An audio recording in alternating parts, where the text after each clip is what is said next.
Okay, I'm just gonna hit record and we're gonna go. And whatever happens, happens. Let's go. So, about a month ago, I turned 30. And looking at the checklist of life, I realized a lot of those checkboxes were left unchecked. I do not have a husband or a boyfriend. I do not own a house. I do not have kids. I do not have a career job. And I also technically do not have a degree. And the list could go on. I am 34 years old. I am single, childless, jobless. I'm ashamed to admit I live at home with my parents. However, I'm still happy. It's a life full of hope. It's a life full of joy. No more fear in my corner. I'm already fulfilled.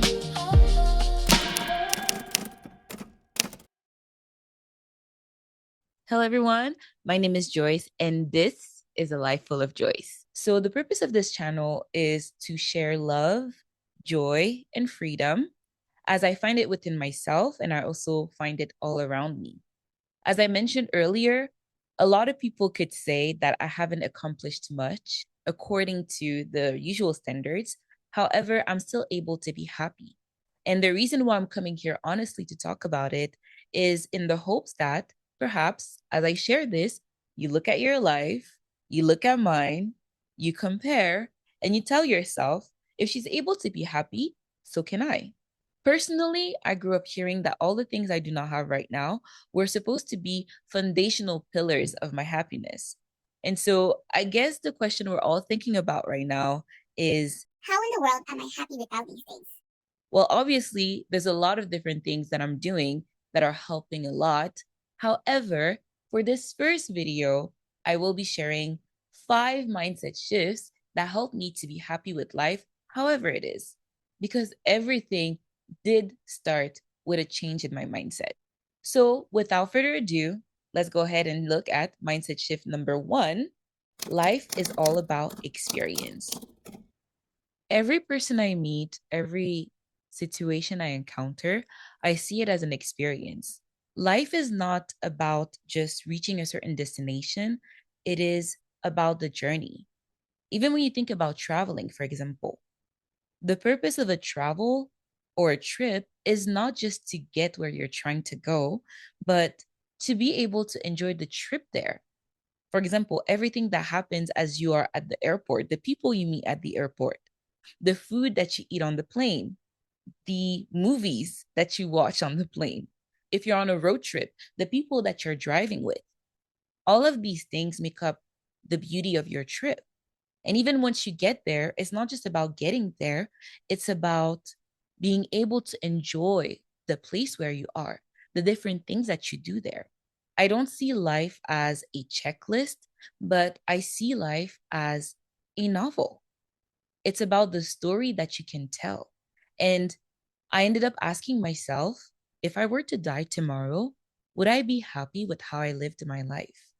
And even though I'm 30, if I were to die tomorrow, yeah, I wish I would have more time, but I would be able to say that I have a lot of things to tell, a lot of stories to tell. What would your life sound like? Would it be a checklist of I did this, and I met the standard?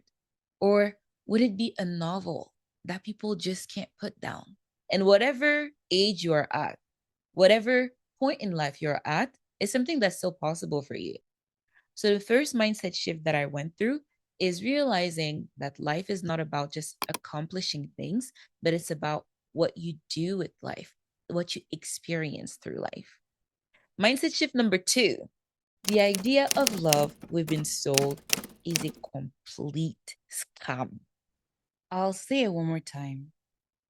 The idea of love we have been sold since childhood is a complete scam. I know I don't even have to talk too much because you already know. You already know, you've experienced it, you already know where to begin. There are so many things that are just madness. For example, I'll just take one example, mind reading. Now I know many people will say, I don't believe in mind reading. Me, I don't believe in mind reading. I believe in effective communication. however, a lot of people do believe in mind reading, even though they don't actively or they're not fully conscious that they believe in it. A situation comes up, I am sad or I'm down, and I just think, oh, if he looks at me, if he loves me, then he will know. He will know that I am sad. And he will know exactly why I am sad. Come on, man. This is ridiculous. This is ridiculous. And I do believe a lot of relationships that you see, they are going left and right because, well, they're mainly going left, but they're going left and right because people have the same approach of just thinking my lover, the one who gets me, will just know whenever they approach different tensions or disagreements, etc. And this is something that you don't only see in romantic relationships, you see this in all types of relationships with friends, with family. Let me give you an example. So there was a situation where I witnessed person A and person B arguing. Person A took the commitment of paying for a certain service and sent the money to person B. Person B was very happy, but upon checking and trying to pay for that service, let's just say it's Netflix, person B realized that actually the service was more expensive than they thought it would be. So person B went back to person A and let them know about the fact that some of the money was missing. Person A mentioned that they couldn't give the money at the moment. So if person B could wait before paying so that they would be able to have the money. So person B waited. After some time, person B came back to person A and now asked about the remainder of the money. Person A got upset, saying, when I said that I didn't have it, I thought that person B would just fill in the gap and wait for me to pay them back later. All of that was expected without communication. So, as I mentioned, these kind of situations happen all the time, even with friends and family, but especially when it comes to relationships, there is that kind of fusional idea about how the relationship is supposed to be. And so it ends up being a mess. It ends up being a mess. I came to realize the freedom and the beauty of not just lunging into a relationship because I'm so lonely. I still remember those days when I used to cry and think, where is my share? Where is the person who's gonna get me? Yeah, still remember that. I repent. All that to say, I came to realize that shoving myself inside of a relationship, just being desperate to have a relationship and just trying to be in any relationship was not something I wanted to do. Thankfully, I didn't do it. And now here I am in my 30s, very satisfied with my approach to dating and also engaging with the opposite sex. So, again, mindset shift number 2, just be mad at Disney because they sold you a lie. I'm mad at Disney. Disney. Ding, ding, ding, ding, ding. Mindset shift number 3. People are worth getting to know. Often we go through life just sticking to the people that we already know, the friends that we already have, or even just sticking to ourselves. And that's all right. But you could do even better. You could realize that you actually do not know anyone and learn to meet everyone with curiosity. When I think about it, the amount of relationships that I've built with people that I didn't think I would even get along with, people that might have looked mean at first, or people who might have looked a little bit strange at first, is a very healthy amount. But all of that, all of the ways in which we were able to connect, we were able to realize this because of someone asking a question, of someone taking the first step.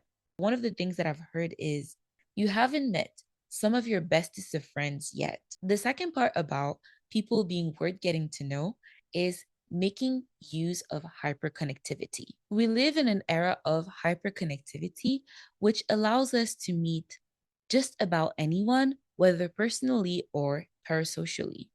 And so that means you have the opportunity to hear from people of all different walks of life.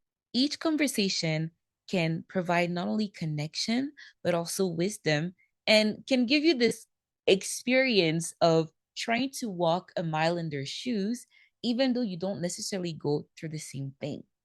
As human beings, we are creatures who are very empathetic, which is why we know how to enjoy a good movie, or even we can get out of breath because of a good book. So, by hearing all those different stories from different people, you kind of get to explore life.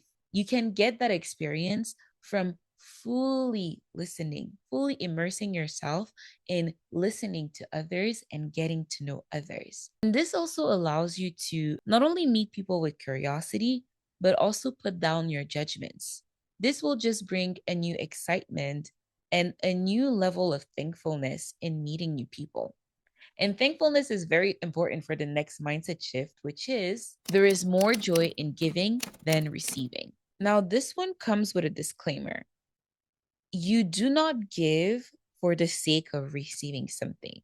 Giving will be rewarding, but it shouldn't be that you're going into it with the mindset of, I'm giving so I can get something in return.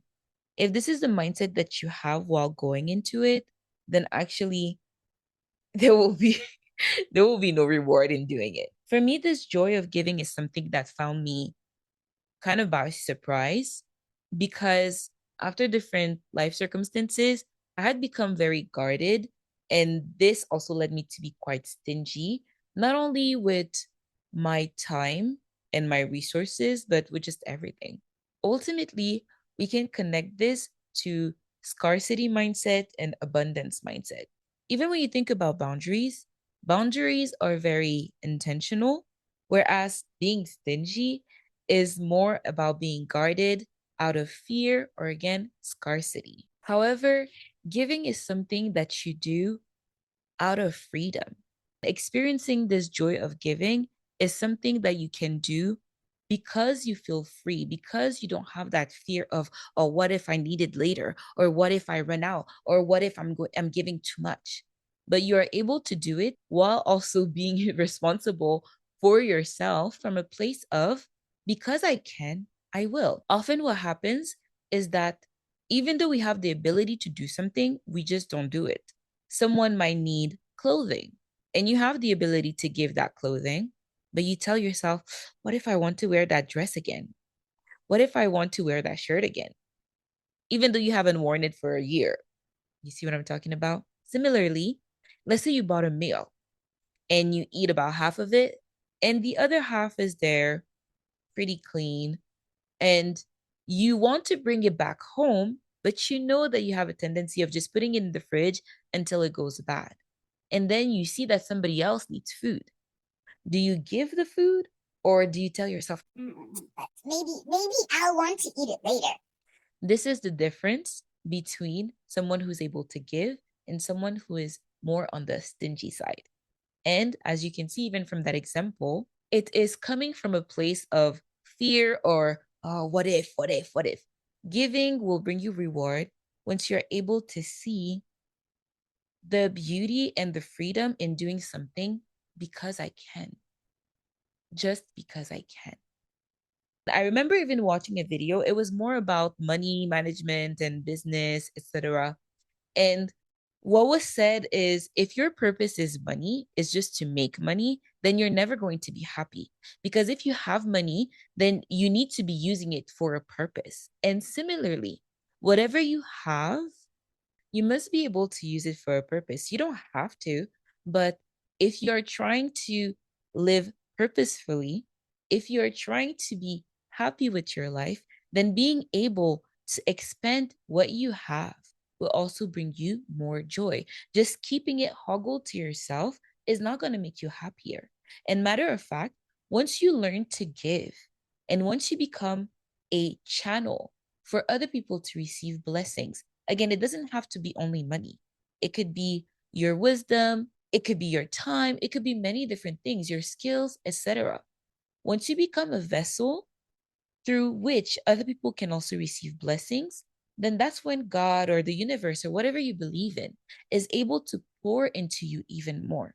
But when you're being stingy and just holding on to things and holding back things, you might feel like you have a lot in that moment because you're holding on to things, but actually, you're like a clogged pipe. When you start giving, then even when you receive, there is less of that guilt that you can experience sometimes when people are giving you things, when people are making time for you. I know that a lot of people struggle with that. Oh, yeah, no, I don't want to disturb, etc. But if you're someone who is continuously giving to others, then at that time, what happens is that when others are giving to you, it just feels natural, not because you're entitled, but because you're realizing that, oh, well, I'm receiving, I'm still putting out. So I'm just circulating blessings. It's fine. So there is more beauty, more joy, more freedom in giving than in receiving. Now, for the last mindset shift, this one is basically related to the entire idea of this channel, which is being happy is not about feeling happy, it is about contentment, peace, and satisfaction. Initially, when I would say I'm happy continuously, I actually used to feel very stressed about this because somewhere in my mind, I knew that happiness as an emotion is not something that you can sustain. An emotion is a burst of chemicals inside of you that you cannot control, that you cannot sustain forever. It's similar to being cold. You can feel cold suddenly and you cannot control your body. You cannot say, oh, stop being cold. You will feel cold and you can do different things in order to shield yourself from the cold, but you cannot control whether you feel cold or not. Similarly, you cannot control whether you feel happy or not.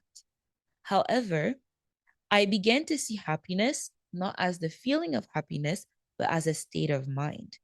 And as a state of mind, happiness is related to being peaceful, feeling content, and feeling satisfied with my life as it is. This is something I'm able to sustain continuously, not through performance, but actually by creating proper habits. One thing that I do continuously in order to be happy is expressing gratitude. Matter of fact, studies do show that expressing gratitude does increase your levels of happiness. By expressing gratitude, it helps me to maintain this state of happiness. Don't just do the thing. Realize how grateful you are to be able to do the thing. I know this video is not going to come out perfect, but I was very excited about starting the filming of this video because I've been pushing it for so long. And realizing that I'm now actually taking the action to even film it was something I was very grateful for. I am very grateful for. So, yeah, when it comes to happiness, it's something that you shouldn't see as a feeling that you're trying to sustain, but as a state of mind that you can sustain through proper habits. This will be all for today's video. Honestly, I was kind of stressed about filming this because I kept telling myself that I would run out of content eventually. But obviously, each one of the points that I talked about today is something I could expand on even more. Therefore, I do have at least 5 video ideas if I ever do run out of ideas. Otherwise, for the next video, I'm thinking about mentioning more of what I've been doing for those past 10 years. So if I haven't been accomplishing everything on the life checklist for the past 10 years, then what have I been doing? I'll try to talk about it next time, since it also did help shape my mindset when it comes to being able to be happy with life as it is. Now, in the comments below, you can also share what are the different things that you also have been able to do in order to be happier with life. Maybe you've been doing all of the 5 things I mentioned, or maybe you have something else that you can also share with others. Do not hesitate to drop it down below. This is all. Don't forget to, oh my gosh, like and subscribe. Don't forget to like and subscribe. And whether you are already the happy go lucky person or you're still overcoming your grumpy tendencies, remember, nevertheless, it is a life full of joy. It's a life full of hope. It's a life full of joy. No more fear in my corner. I'm already fulfilled.